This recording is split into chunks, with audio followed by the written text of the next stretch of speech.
All right, so I'll say welcome back to part two of our workshop Wednesday, this time on a Thursday, and welcome back our colleague Bill Keegan from Capital Strategic Solutions, along with Nicole and Jennifer as well.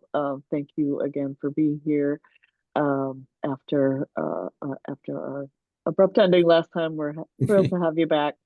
And maybe we should just start out with just a little recap of and a memory refresher, Bill, if you don't mind, of what you discussed, and then we can see if there's some questions and further conversation. Sure. Well, thanks, Jen, and happy to be back. And unfortunate circumstances, but I'm glad that we're able to reconnect and talk about this. But generally speaking, what I've tried to convey to folks is that developing a solid team is based upon the ability to connect with people physically, and not just remotely or even through me or any kind of electronic form, even though we are doing that today, of course. But internally, organizations, I think, function better when we have person-to-person contact, and more importantly, it's to develop the relationships that you have amongst your fellow department heads, um, and key players in the organization. That my experience has been that once you develop those relationships, things can get done a lot more cohesively and with a much more intent, a mission-minded approach. So that folks really stay focused on what's really important for the organization.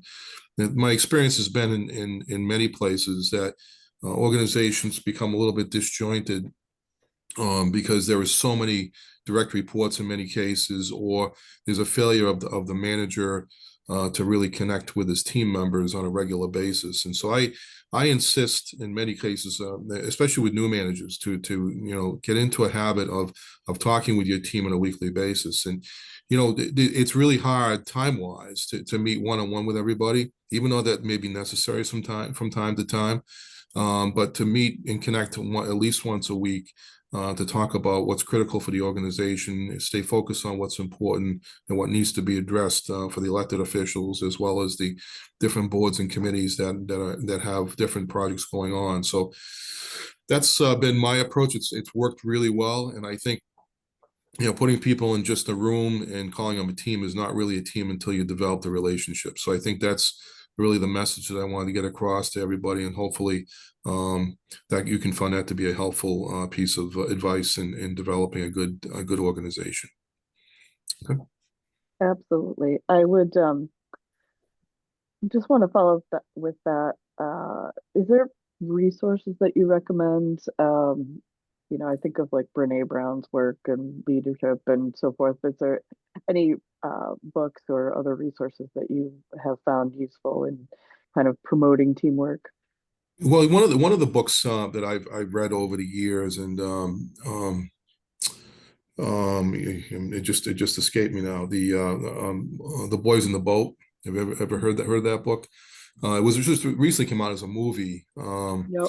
and it was a very interesting. It's a great read, and but it focuses on the 1936 Olympics and the team out of Washington State University, who became the world champions and ultimately went on to beat the Germans in the Olympics, 1936 Olympics. And it just talks about teamwork and how they became, when they finally realized how important it was to work off each other, that they became an integral part in a winning formula. So I think that's really a great message for people to take away, and I think that's a great read for anyone in management today.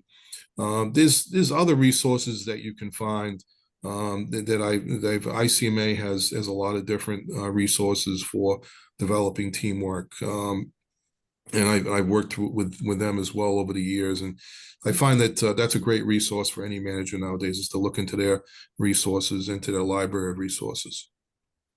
Great. Mhm. Yeah, I've been reading a lot that especially with the lack of employee engagement that we're seeing globally.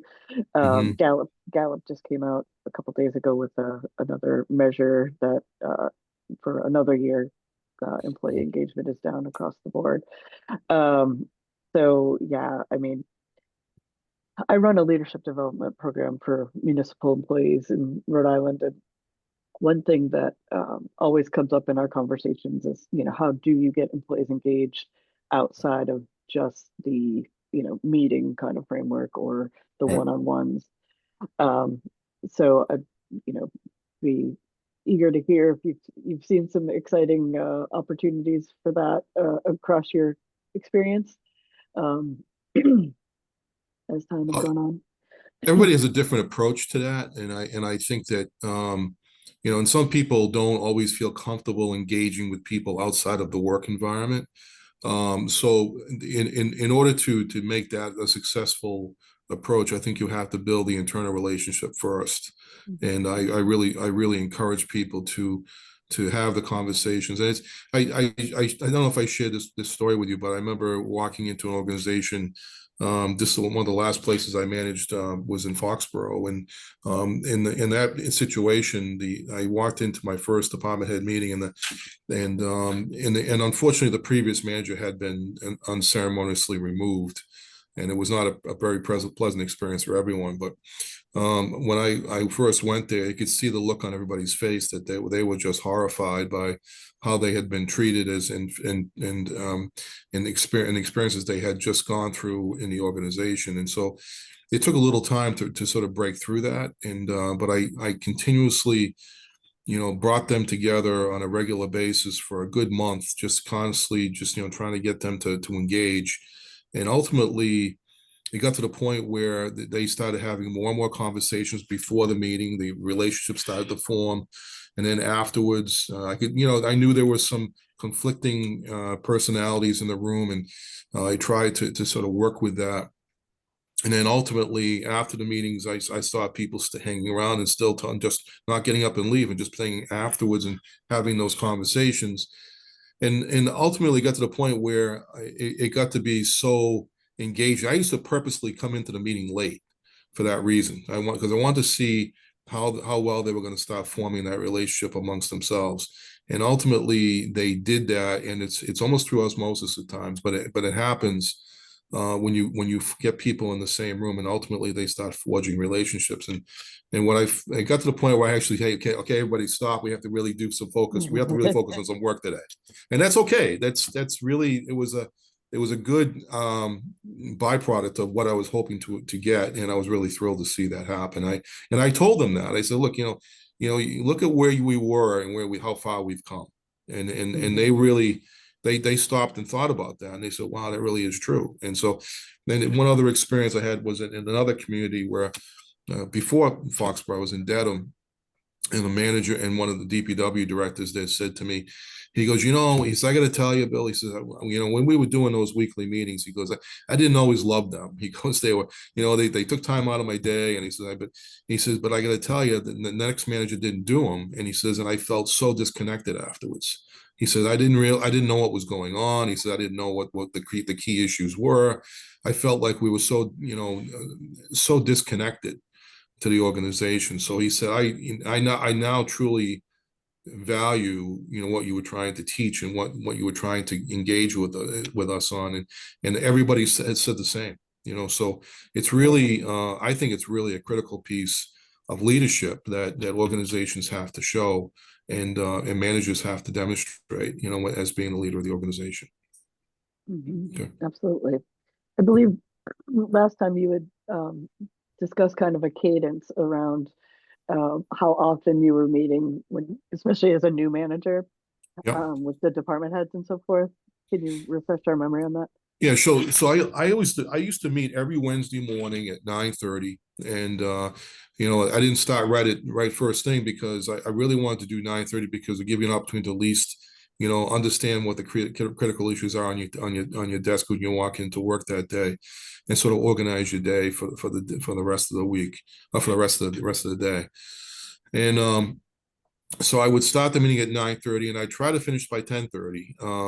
And we did those meetings in person until the relationships had been forged, and then we could actually move a little bit away from doing weekly meetings in person to more like every other week, and do some meetings by Zoom, or we had a thing called Rainbow, which was our internal device for connecting people electronically.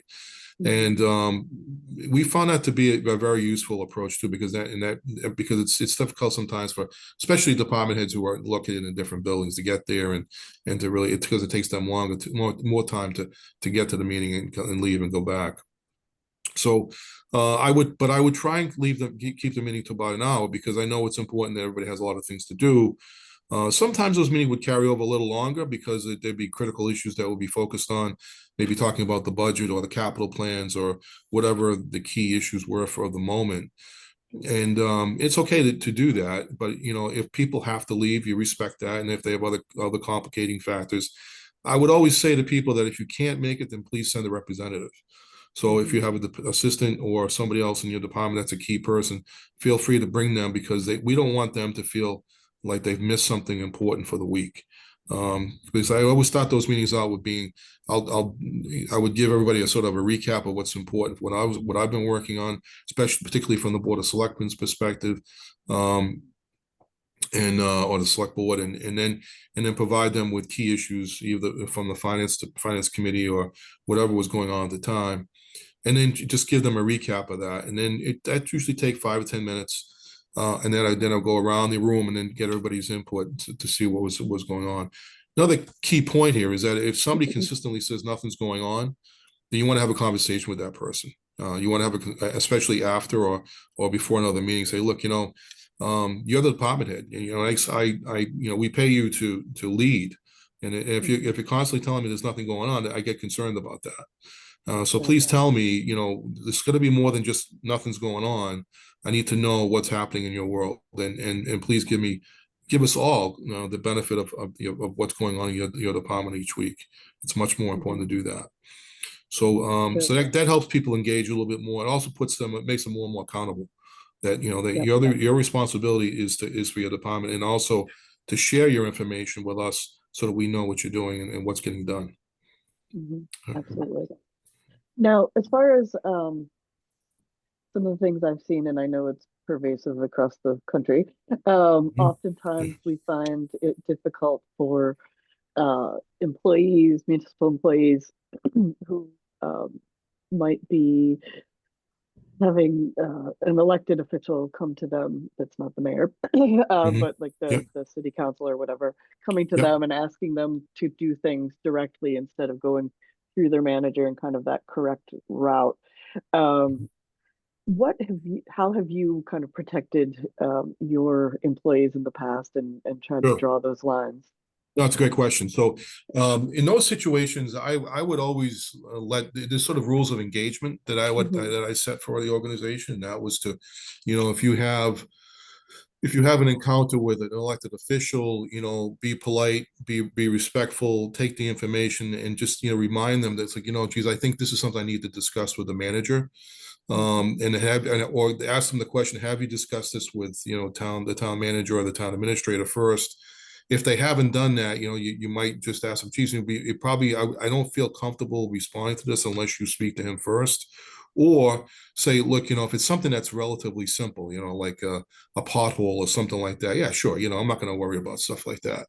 But and then it's up to me or the manager to engage with the board and sort of have those rules of engagement with them as well, so that they know that reaching out to a department head is not an appropriate discussion or way of doing things, because what it does, it sort of splinters the organization, and the authority that is set for the manager in the organization. So I'm very, very protective of that approach, and I've actually had some interesting conversations with certain elected officials sometimes, even to the point where we've had disagreements over it. But I've also reminded them that, like, the important thing is that you understand as an elected official that my responsibility is to make sure that you get stuff done, and it can't be done where on individual basis, the board works as a board, not as individuals. And I think the only way you can get things done collectively is if you continue to act like a board and not as an individual elected official. So when they hear that, and somebody said to me once, and I'll never forget it, he says, my job is also to keep you out of the Boston Globe, or the Providence Journal for that matter. So so if you get into an issue, it's the entire organization is functioning in a way that's cohesive, and you don't get into situations that turn into ugly situations that are difficult to resolve afterwards. So I think, again, they have to work as a team too, and I think it's important that the conversation not only occurs with your department heads and with your department leaders, but also with your elected officials. And as I indicated, the what I was as I've noticed that um, there are certain issues that are critical for everyone in the organization. As I said in one of my latest slides, that communication methods like this are addictive in organizations, because they, once you start it, you can actually then get involved with other issues as well. So in other venues as well. So I think it's really important that you start it with your department heads, and then to start trickling down into your individual department operations, but also on the elected side as well, and in the committee side as well. So it works in both directions. Absolutely. Okay. So I'm wondering if we could just steer the conversation a little bit more so we could learn about your organization and the kind of work that you do with cities and towns and other groups to help them function better. Jen, if it's, I think if I just noticed the one person had to jump off, but it was getting ready to Yeah. jump off. Do you want to take a few questions right now, and then we can go back to some of the more general questions from those people Oh, that have joined us absolutely. this morning? So if Yeah, I don't somebody know if has a Sean has question any. they want to ask, I'd love to be able to connect with them before they jump off. So is it Sean Lacey? Yeah, I don't know if Sean is hearing us. There? Yeah, I don't think so. Okay.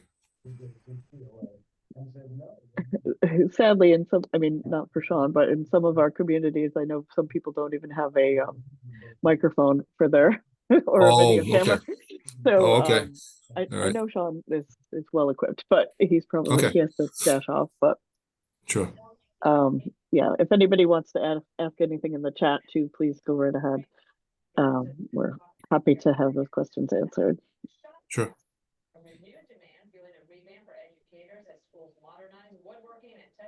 All right. Well, Somebody, yeah. you got somebody that's asking right now. Okay. No. Oh, here we So go. I think Jennifer is asking really good questions. I really probably the person it was okay. All right. Go ahead. Very good. Good, good. Well, in that case, maybe love to hear more from you, Bill, or even Nicole Yeah, and sure. Jennifer about your organization and the work that you do. Maybe a example or two from some good outcomes that you've had with municipalities. Sure. So I'll let Nicole speak to that, because she's the leader of the organization, and I can fill in some things that we've done recently. So go ahead. Well, thank you, Jen, for having us here, and thank you, Bill, for a wonderful presentation. Bill's done remarkable work in a lot of the communities that we serve. We serve communities throughout New England and into Florida, and for lack of a better term, we're basically like a municipal workforce on wheels. We offer coaching sessions with, Bill or some of our senior project managers for communities that may have newer administrations. We offer interim services. So if a community is struggling in filling a position, we offer someone who has the experience to go back into those seats. We do anywhere from, grant administrative services to community outreach and engagement. We act as a PIO for multiple communities. We do a lot of their external and internal communications. We've sat in communities where we've offered, HR consultations, class and compensation studies. We've offered emergency management studies. The nice thing about our team is that we have been at one point in our careers in your shoes. So we can offer hands-on experience, at the same time, advice in certain situations that your leaders, your municipal leaders might be in a similar position that we've been in, or offer them a helping set of hands for a project, a service, or a program that they're trying to launch. And we go away and sometimes we come back if you found us to be helpful. A lot of times we have a lot of repeat customers, and we love that. But I'm going to ask Jen to maybe provide some more information that I may have missed. Well, you didn't miss much. That was perfect, Nicole. I think the only things I would add is, as you mentioned, we do offer interim services. Most of our folks are retired or semi-retired from, and have spent the majority of their careers in the municipal field. So they do bring with them this built-in expertise and knowledge, which is wonderful. So in addition to interim services, project-specific services. So, and I know Bill might speak to this in a minute, but a lot of strategic planning, capital planning, budget planning. We have a few, we have retired town managers and CFOs and public works directors that do a lot of that work. And I think for us, as it gets harder and harder to recruit people and get people on the public side, we help to kind of fill those gaps, whether it be interim or whether it be on a project specific. So it could be a project that a town or a city has wanted to do, but just doesn't have the time to do because you're too busy putting out fires all day long, which we can all relate to.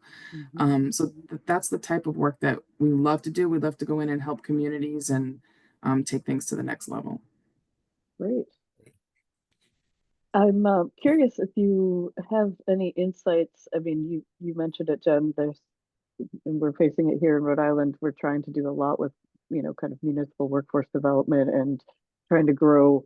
There's a lot of need in the finance director area, a lot of need in planners, even DPW directors, folks who, are willing to kind of do the water work or the sanitation measurements and all all the engineering pieces that I don't know the specifics of, but so we're really trying to grow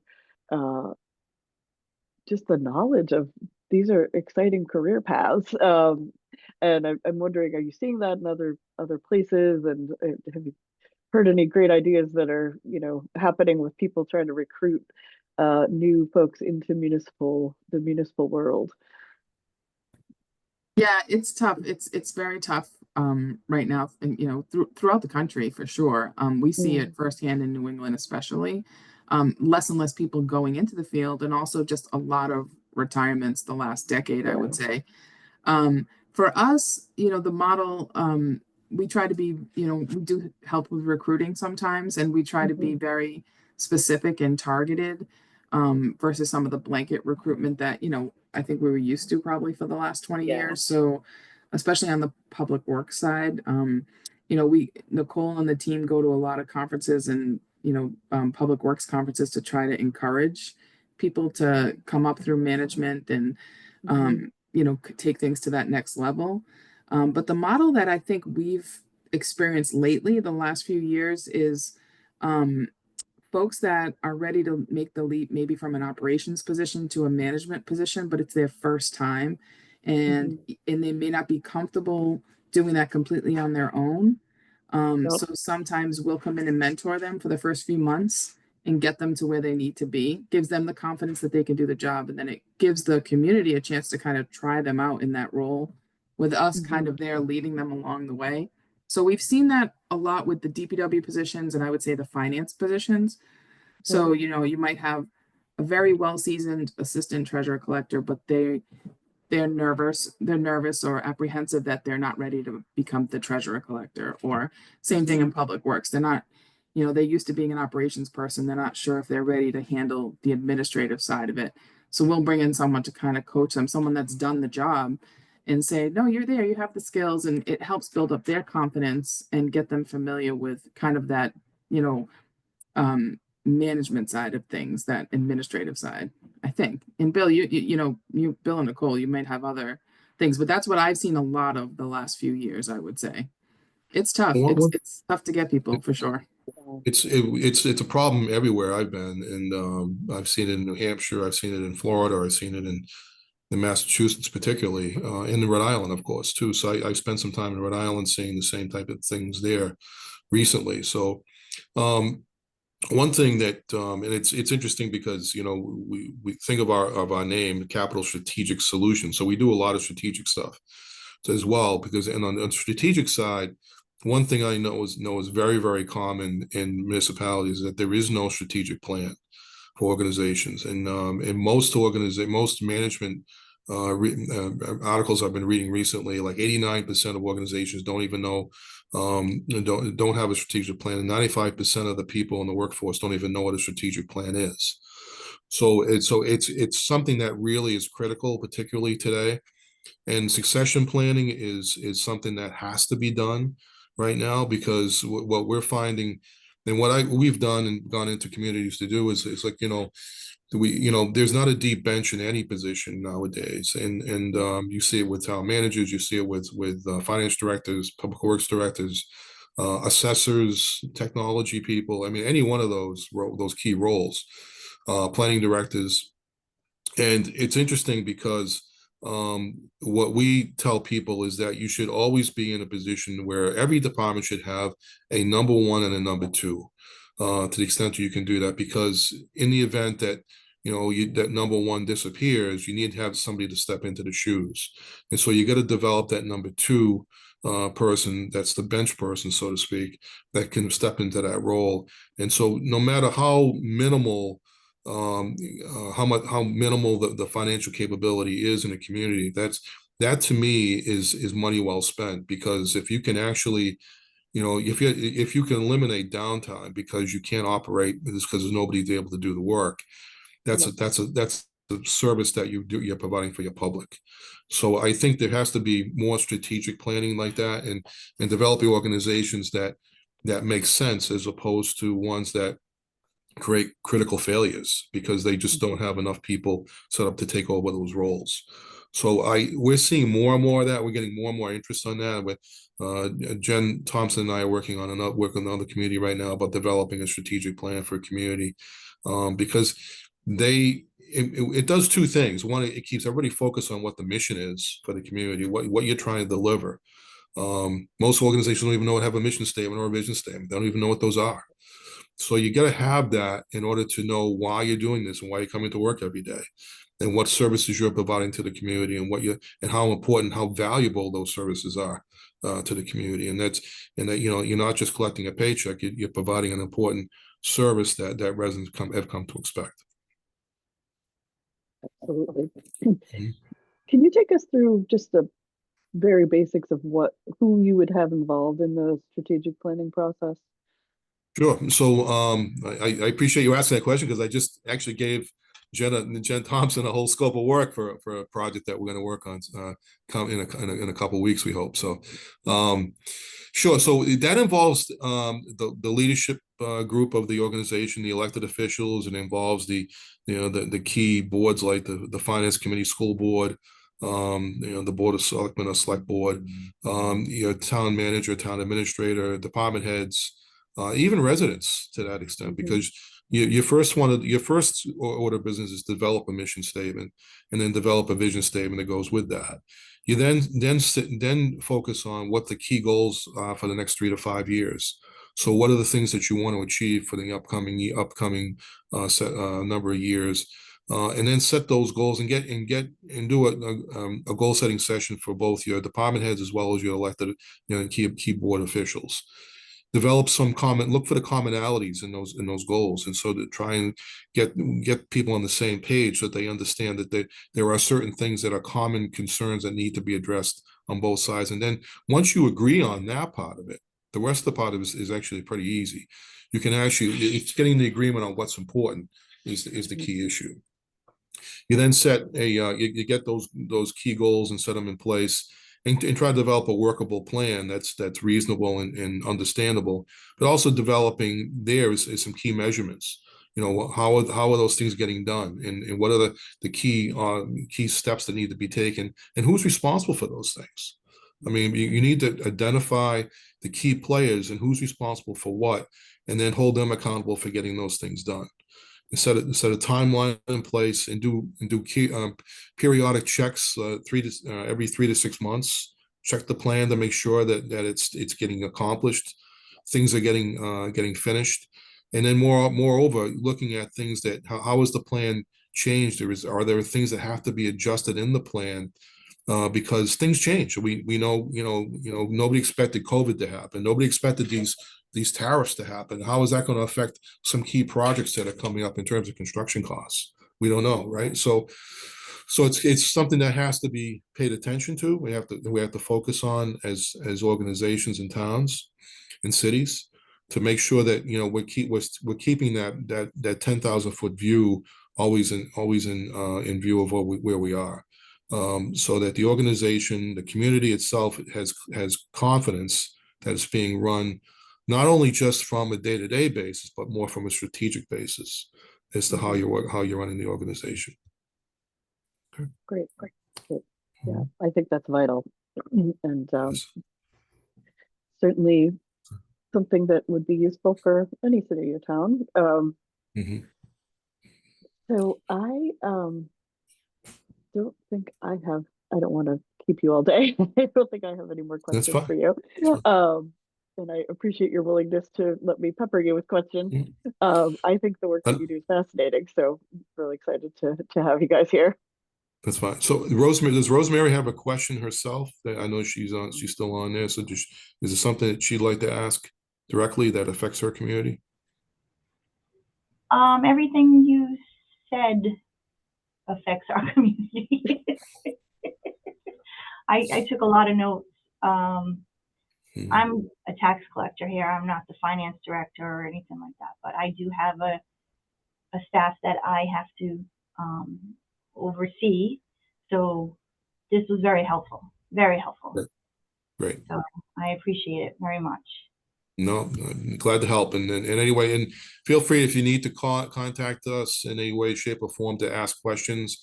We're a resource, not only just but resource to all of you, because you've all, we understand the trials and tribulations that you've gone through, that you're going through today.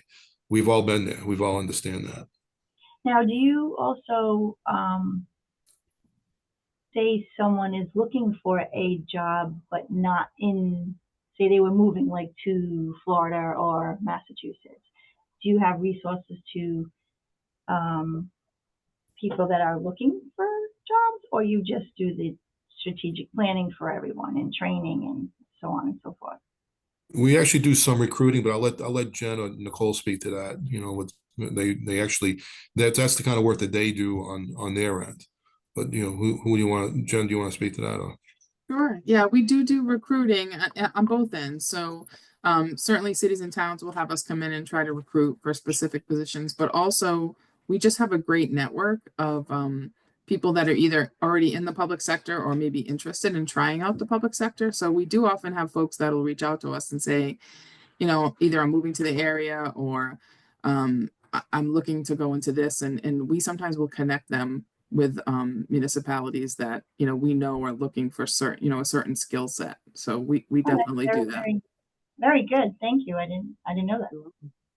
That's good to know as well. Right. Great. Absolutely. Yeah. All right.